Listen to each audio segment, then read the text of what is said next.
Ito ang nakakagimbal na balita na trending at pinag-uusapan ngayon sa mundo ng social media matapos ang nangyaring kudita at kaguluhan sa Senado at ang mga questionabling pagsibak sa kanyang pwesto bilang chairman ng Blue Ribbon Committee. Matapos nga ang mahabang pananahimik, Senator Rodante Marcoleta matapang at tahasang ibinunyag sa publiko kung bakit nga ba siya tinanggal sa Blue Ribbon Committee. Isiniwalat din ito sa publiko ang umano'y tinatagong plano ni Senator Tito Soto maging ang kontrobersyal na mayor at pamangkin nitong si Vico Soto. Gaano kaya ito katotoo? Ating alamin. Pero bago tayo magpatuloy, kung bago ka pa lang sa aking channel ay huwag mo nang kalimutang mag-like, comment at mag-subscribe para lagi kang updated sa mga susunod nating video.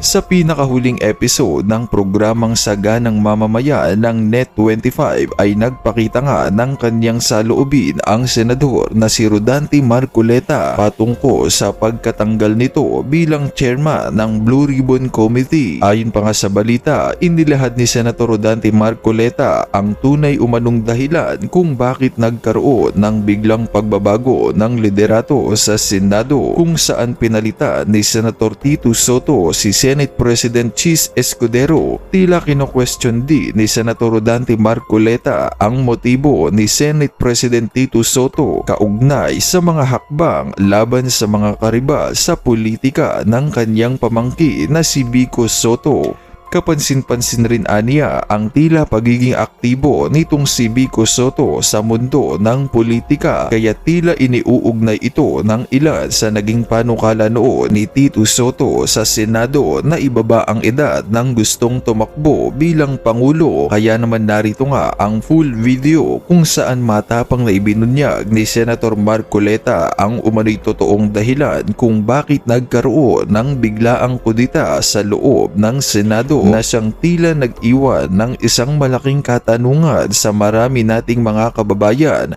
Narito, panoorin natin ang full video. Kita mo, sinasabi nila na hindi kanya totoo yung sworn statement ng mga diskaya. Opo. Eh bakit nila pinresent yung Mayor Vico ng Pasig? Hindi ba dahil sa kalaban niya yun? Ano naman nung aming presidente na Senado ngayon, yung Vico Soto? Hindi ba pamangkin niya? Pamangkin, yes po. O di may politika dito, di ba? Kaya mo lang ba sinasabi, kaya mo dinidiminish yung value nung sworn statement na yun dahil kalaban siya ng pamangkin mo sa politika. Kung ako siguro, dapat hindi ako magkukomment sa bahagi na yun Opo. Sapagkat kalaban ng aking pamangkin ito. Hindi siguro magre-recuse siguro ako Hindi ikaw ang magbo-volunteer na palagay ko inedit ito. Sa aking palagay, maraming butas ito. Hindi ka dapat masasabi ng ganon sapagkat magiging bias ka. Dahil kalaban yan ng pamangkin mo. Sa politika. Tingnan mo na lang. Tinawag si Mayor Vico sa House of Representatives. Hindi para magbigay ng testimony. Hindi para magbigay ng dokumentong makakatulong para makakuha ng maraming batayan. Nagsabi siya ng opinion niya Tungkol sa mga diskaya. na sinungaling ang mga taong ito. Yes, opo. Ang opinion ba'y tinatanggap sa pagdinig? Opinion mo yun Sa bawat pagdinig, mapakorte man o ibang quasi-tribunal, quasi-judicial tribunal, ang opinion, dinabaliwala. Hindi tinatanggap ang opinion. Bakit kinakailangan siyang magpahayag ng opinion doon? Ang daming nagbibigay ng feedback sa akin, hindi lamang libo-libo, halos milyon-milyon na yata. Ay, opo, Na hindi nila matanggap-tanggap na ako po'y biglang pinalitan bilang chairman ng Blue Ribbon Committee. Ang totoo po niyan, ako po talaga ang kanilang pakay. Ang presidente po ng Senado, si Senator Chis Escudero, ay parang collateral damage lang po yun. So tama pa rin lumabas sa mga social media na ang puntirya talaga kayo. Kasi hindi naman nila kumaalis kung hindi nila alisin yung puno. Ayun. Ganun po yung nangyari riyan. Ngayon, ang medyo hindi po ako nagsasabi nito. Ito po ay kinukumpirma ng napakarami pong mga kababayan natin na hindi po nila nagustuhan yung mabilisang pagpapalit ng liderato ng Blue Ribbon Committee. Lalong-lalo na po doon sa panig ng paglalahad na po ng katotohanan. Yung pag-iimbestiga na po sa kanila pong palagay, ay meron na po silang nakikinikinitang mga katotohanan na lalabas dyan. Papunta na po sa paghanap po natin ng kasagutan sa maanumalyang pagkakalatag ng mga proyekto na kung tawagin nga ay ghost projects. Yun. Ang balita kasi, may singit ko lang po, mukhang pinakiusapan ata si Senator Chis bilang presidente po ng Senado na kayo ay palitan sa pagiging chairman, pero parang nanindigan siya sa inyo, kaya ang nangyari daw po, pati siya nadamay sapagkat ayaw pala niya kayong palitan bilang chairman ng Blue Ribbon Committee. So tama po ba yung ganung anggulo? Hindi ko alam yun kasi wala naman siyang sinasabi sa akin na siya kinausap. Oho. Ang nangyari, Nakiusap daw po eh. mabilisan nga eh. Ang totoo niya, siguro nakikita nyo, itinutuloy ko yung pangatlong pagdinig namin. Opo. Ako na lang ang pinakahuli na nakabalita na napalitan na pala yung aming, yung aming Senate President. Ayun na nga, oo. Kaya pala si Senador Jinggoy na nasa tabi ko, medyo mainit ang ulo nung araw na yun. Hindi ko naman alam kung ano nangyari. Kaya yung pong talagang purong-puro na biruan lang, iba po yung pagkakatanggap niya. No? Pero alam naman ninyo, talaga nagbibiruan lang kami. Totoo po. Yun pala pagkakapaalam ng isang babaeng senador, yun na rin palang tanda Senyales. na sila ay nagkakaroon na ng pagpupulong sa Kasi kwarto. hindi naman talaga nagpapaalam yun eh. Ayun na nga po eh. Talagang yun halos hanggat maaari ay Nakabantay talaga. di po ba? nakabantay at lahat ng anggulo ng mga pinag-uusapan ay nakakasangkot siya sa mga usapin. Opo. Nagtaka ako kung bakit siya nagpaalam at nangako naman siyang babalik. Yes. Oo. Pero hindi na siya nakabalik. Oho. Ayun. Eh, well, ang narinig ko lang sana, sa iba kasi mga balita, at siguro mabuti masagot niya rin. Ang pangunahing layunin daw po kasi talaga ng Blue Ribbon in aid of legislation. Eh, kasi daw po, parang katingin daw po ng kapwa yung senador, parang nalilihis na para bagang ang dating prosecutorial na raw po ang dating ng pagdinig ng Blue Ribbon Sen. Sino po ba ang nagsabi nun? Yun po ang lumalabas. At maging sa panayam po sa mga kasama nyo sa Senado, eh, parang yun po ang binabanggit nila, Sen. Hindi po totoo yun. Unang-una, talagang may pagka-prosecutorial po sapagkat kung titingnan ninyo yung pinaka-mandato ng komite, Ng Blue Ribbon. ang tinutugis niya yung malfeasance. Misfeasance and Misfeasance at non-feasance. Paano po ang paglalahad ng inquiry kung hindi po namin gagawin sa paraan na pagtatanong at paghanap ng kasagutan sa mga dapat na itanong para nga mapatunayan kung merong malfeasance, misfeasance, and non-feasance. Yun po yung tinutungo talaga. Ayun, Yun ang pangunahing layunin ng Blue Ribbon Committee. Kung naipagkamali nila, lalong-lalo na po yung aming puno ng Senado ngayon, yun po yung sinasabi niya eh. Ayun, opo, Kahit oo. kailan ay hindi po ako lumihis doon sa tuntunin na yon. At baka dapat sana tinanong muna niya ako. Opo. Nakatatlong pagdinig lang ako eh. Tama po. Yung iba nga pong humawak ng Blue Ribbon Committee, nakalampas na sila ng halos 20. Wala pa naman silang nagagawang batas eh. Tama po. Sa totoo lang po, ako pangatlo pa lang. Pangatlo pa lang, meron na po akong naiayos. Oo. Possible areas of legislation. 10 pa yung aming naisip na kagad eh. Sa tatlong pagdinig pa lang po, ha? Tatlong pagdinig pa lang para malaman ng nakikinig sa atin Opo. na tayo naman ay hindi nagbibiro sa mga sinasabi natin. Ipakikita ko dito, alin-alin ba yung mga naisip na nating mga panukalang batas sa liwanag ng mga pagdinig kahit hindi pa talaga natatapos. Pangatlo pa lang na pagdinig. Base sa mga nakita na namin, nakita ko at nakilatis natin. Ito yung aking naisip. Kinakailangan merong amendment ng procurement law. Oo, Kasi doon na pupunta po yung mga bidding natin, yung pag-award ng mga proyekto, lalong-lalo na yung pinag-uusapan ng mga flood control projects. Nasasalaula sapagkat merong problema, may mga butas sa procurement law. Kinakailangan mag-introduce ka ng amendments. Meron ding amendment po sa anti-graft law.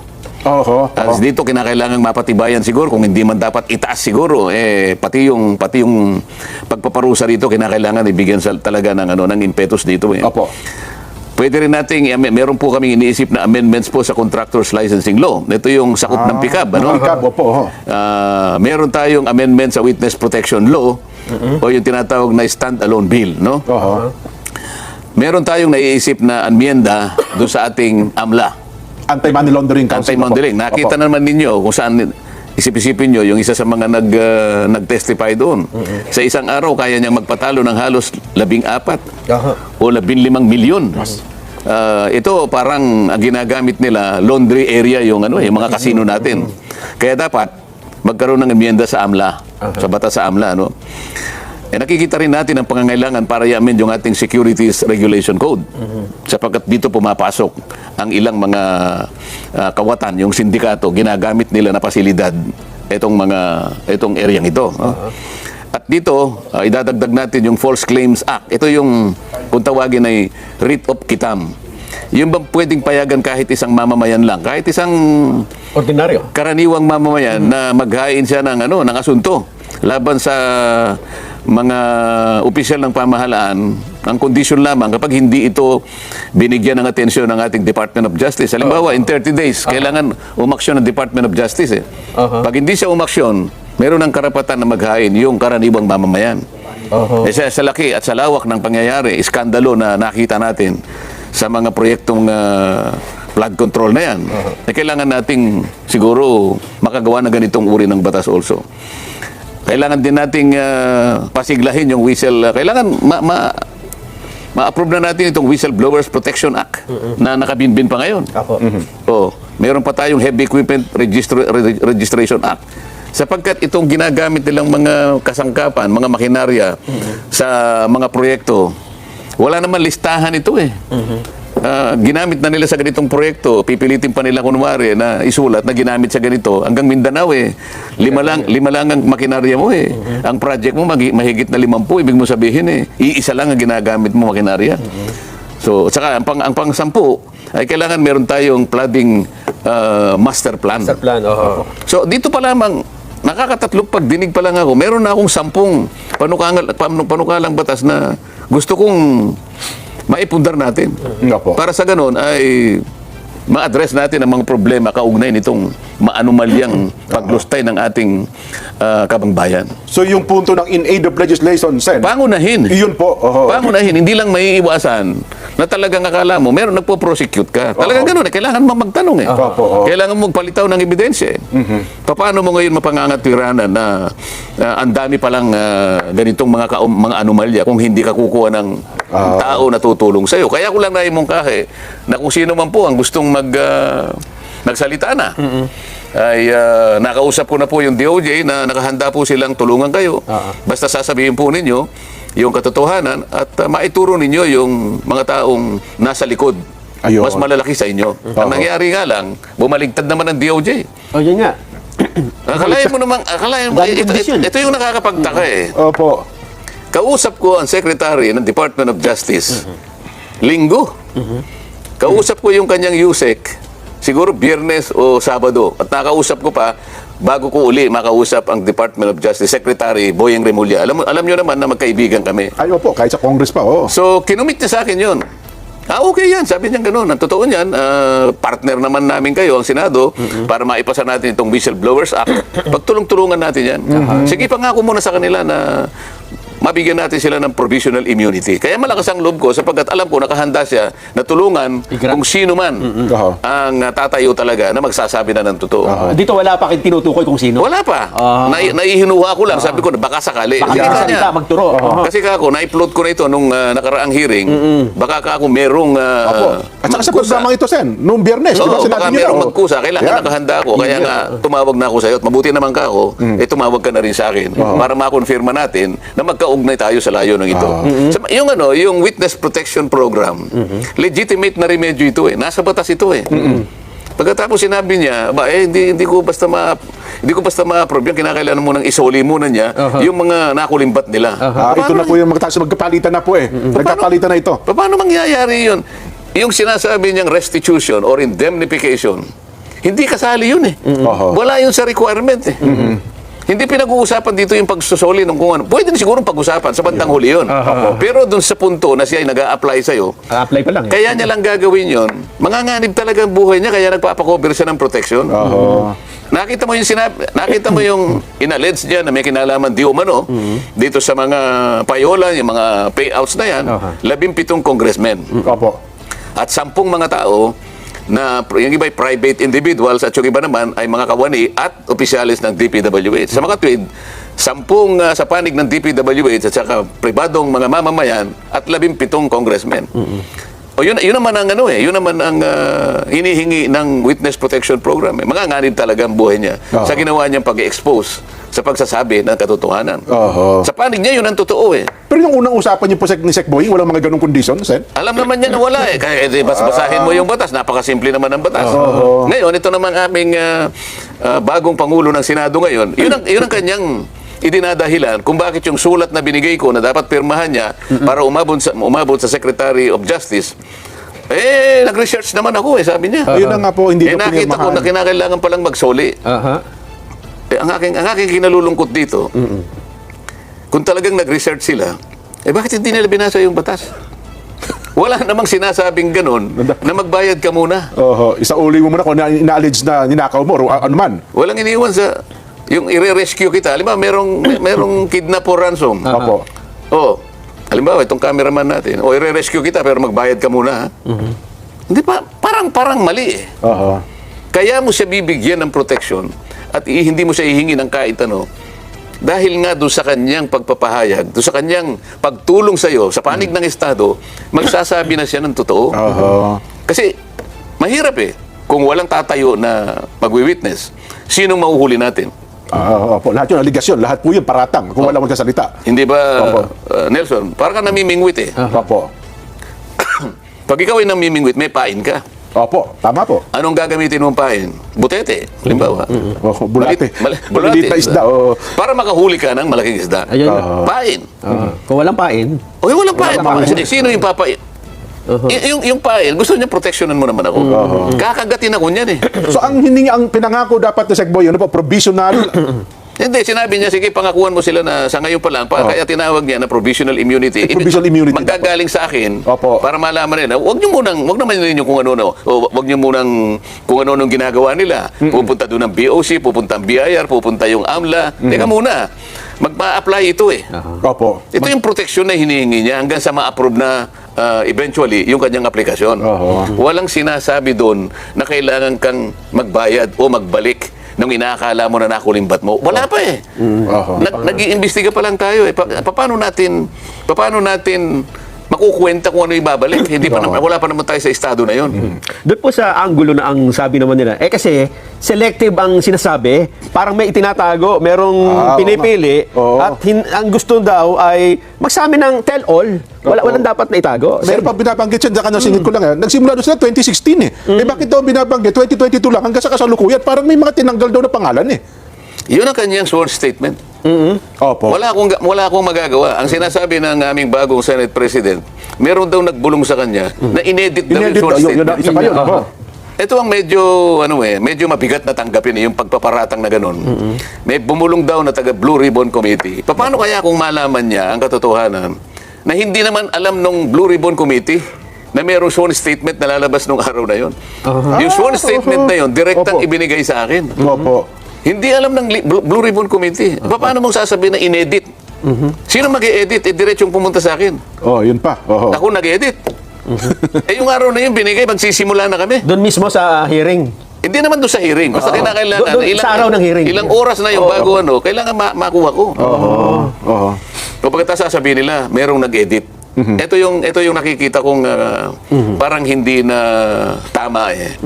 Bako mo ba sinabi niya na congressman ang naging kasama niya, naka-transact niya, ibig sabihin hindi na totoo? Kung mabawala siyang sinabi na senador, hindi na totoo yung sinabi niya? Doon sa House of Representatives, kung titingnan ninyo, ang pinaniwalaan naman nila, ang gustong papaniwalain, ay yung sinasabi naman Nung Bryce Hernandez na pumunta naman sa amin. Nakikita mo, sinasabi nila na hindi kanya totoo yung sworn statement ng mga Diskaya.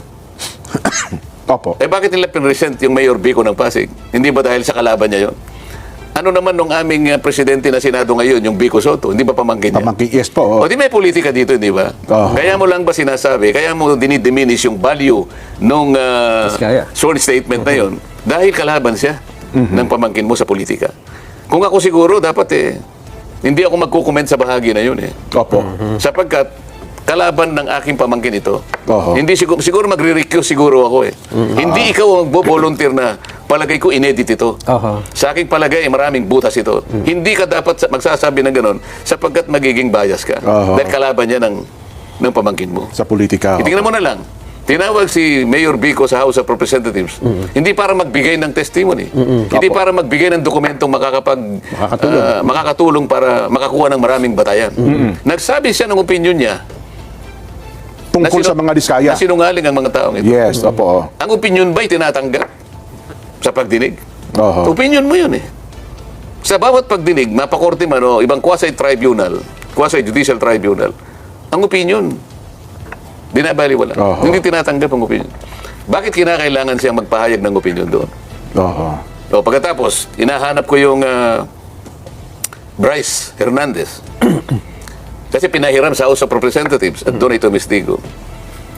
O ba't hindi na sinuli? Opo. Tinanong ko yun. Sabi ko, Mr. President, bakit hindi sinuli sa atin? Hindi ba? Ito yung sulat mo. Babasahin ko sa'yo. Opo. Oo. Pahihiram ko sa inyo. Sabi niya, pero pagkatapos ng hearing ninyo, ibalik ninyo ng madali. Opo. Ligtas dito sa Senate. O ba't pinanatili mo ka ako sa Quezon City QCPD? Sa krami. Sa Krami. Sa Sa Krami. detention center. Opo. Sa Krami. Bakit Custodial ganun? center. Oh. Uy, nag-request sa akin si Speaker. Teka muna. Opo. Yun na yung napanood namin na nagkaroon ng viral ngayon sa social media. Bakit pag na-request ni Speaker, sabi ko, sumusunod ka sa Speaker? Pero yun naman daw po kasi siya, na-request ng Bryce sa Kongreso. So bilang puno ng Kongreso, siya naman ata. Sino ba dapat magpasya kung saan siya madidetain? Yung na-contempt? Yung, O yung otoridad na nag-contempt? Yung nag-contempt. Kayo, nakastanding yung contempt order ng Senado. Hindi ka pwedeng mamili kasi ikaw ay nasa legal custody ng Senate. Nanganganib daw po siya doon, Sen. Kaya kapag hindi mo siya sinuli, binibigyan mo ng credential sinasabi niya. Ayun. Sa mga tweet, sabi ko, hindi ko kayang tanggapin. Kaya hindi mo siya masoli dito. Naniwala ka na nanganganib siya dito Senado. Tatanggapin ba natin yan? Tayo Senado ay hindi natin kayang proteksyonan. Opo. Ito ngayon ang problema. Sabi ko, medyo ba didiscrash ang integridad ng ating inquiry dito pagka ganyan? Oho. Bakit ayaw mo siyang bigyan ng witness protection program at kinakailangang magsoli? Bakit si Hernandez, hindi mo siya sinabihan na magsoli ng perang katakot-takot na halos bilyon-bilyon ang ipinatalo? Mas malaki pala ang pera din nun, ha? Oho. Bakit ganun? Oho. Ang daming sasakyan din nun. Nakikita nyo ba ang pagkakaiba ngayon? Oo nga Pagka po, no? nandun sa House of Representatives, kagyat na bibigyan ng witness protection kahit hindi siya magsoli. Kaya diskaya, kailangan magsoli ka muna. Tingnan po ninyo ang pagkakaiba. Hindi naman daw ata humihingi na maging witness itong si Bryce Hernandez sa Hindi ka, Sen. i-cover nga, yun nga yung yun nga yung gusto nilang mangyari. Magsabi ka lang ng totoo. Merong nag-text sa akin. Isa sa mga tumutulong na legal officer sa mga diskaya. May kinausap siya ng isang congressman daw. Maglaglag din kayo ng senador para hindi kayo makontempt. Ganito na ba? Oho. Tingnan ninyo, historically, ano ba nangyari kay Grijaldo, hindi ba? Opo. Ganon, sila yung gumagawa nun. Sa Senado, walang ganon eh. Yun ang nangyari kay Garma. Yun ang nangyari kay doon sa pulis, yung Ed, nakalimutan ko yung apelido. Oho. Pero sa Senado, walang ganong klaseng kasaysayan. So, gusto ko makita ninyo yung pagkakaiba. Meron ka bang karapatan na sabihin mo na may butas itong parang hindi totoo, parang inedit? Oho. Bakit mo huhusgahan ang sworn statement ng isang tao nung ihayag niya nung ako pa yung chairman ng Blue committee? Ribbon. Opo. O bakit nung ako'y napalitan na? Ibig mo sabihin, yung proceedings namin ay papalitan mo rin. Oho. Pinagtalunan, inapprove, ito yung ginawa namin, napatunayan namin na kailangan niyang magkaroon ng protection. Ito yung hiningi niya. Kaya gumawa ko kagad ako ng sulat bilang chairman. Bininbin niya. Alam niya kasi papalitan na pala ako. So, ang ginawa niyang dahilan ngayon, kaya hindi niya pinirma yung sulat ko, hindi na ako ang chairman. At binigyan niya raw kay Chairman Ping. Si Chairman Ping naman, nag-uusap na raw naman pala sila, kailangan magsoli muna. So, yun po yung nangyari. Sa mga tweet, yung aming ginawang proceedings, kinu-question pa nila eh. Wala raw, marami raw sa mga kasama namin ang dissatisfied sa direction na tinatahak namin. Yun pa po ang binabanggit. Oo. Siguro, liwanagin natin. Ano bang direksyon ang gusto nyo? Ayun. Di ba? Kami ang direksyon namin matuwid eh. Kayo, anong gusto yung direksyon? Sino siya para sabihin niya na dissatisfied? Sino sa mga kasama namin dissatisfied? Baka naman yung leader ng House of Representatives ang dissatisfied sapagkat puro congressmen ang binanggit. Kaya pala sinasabi nila, magbanggit din kayo. Maglaglag din kayo. Para hindi kayo makontent. Tama ba yun?